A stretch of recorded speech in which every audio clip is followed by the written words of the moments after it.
Audio Jungle.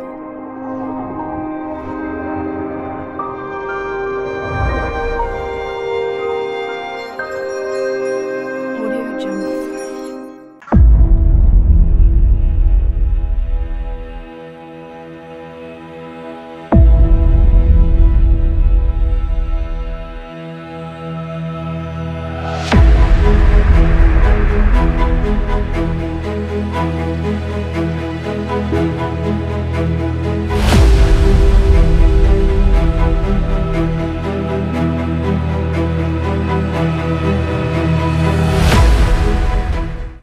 Bwana Yesu asifiwe sana. Ni mtumishi wa Mungu Francis Mwaifuge.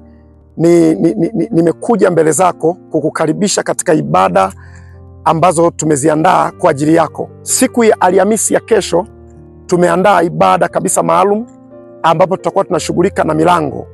Biblia inazungumza wazi kwenye kitabu cha Mathayo, Yesu akimwambia Petro kwamba wewe ndio Petro, na juu ya mwamba huu nitalijenga kanisa langu, wala milango ya kuzimu haitalishinda kanisa.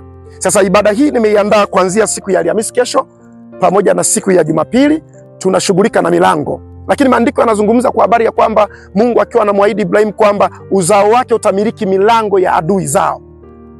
Sasa nini ambacho tunakwenda kukifanya?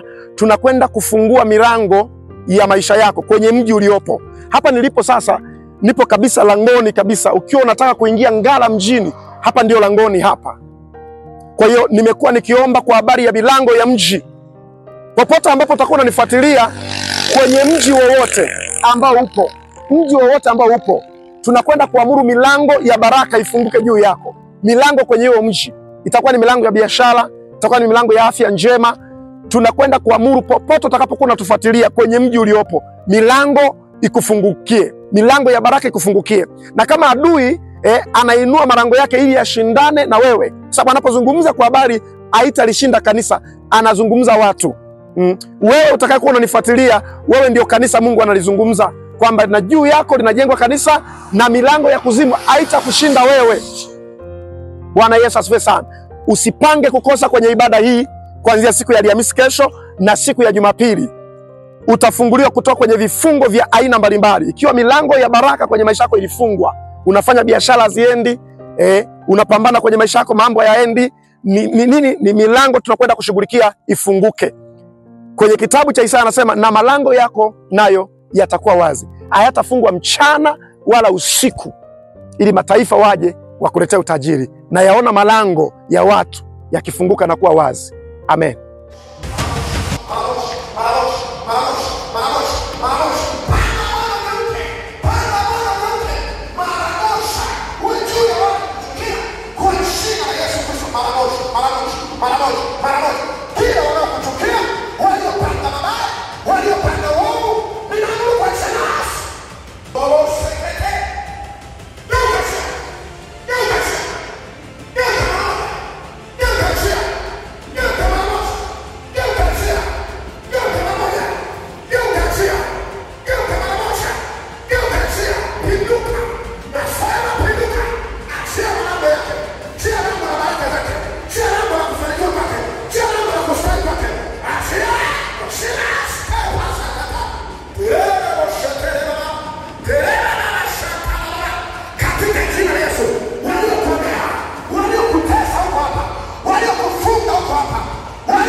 Ndiyo, kumcha Bwana ni chanzo cha maarifa wapendwa.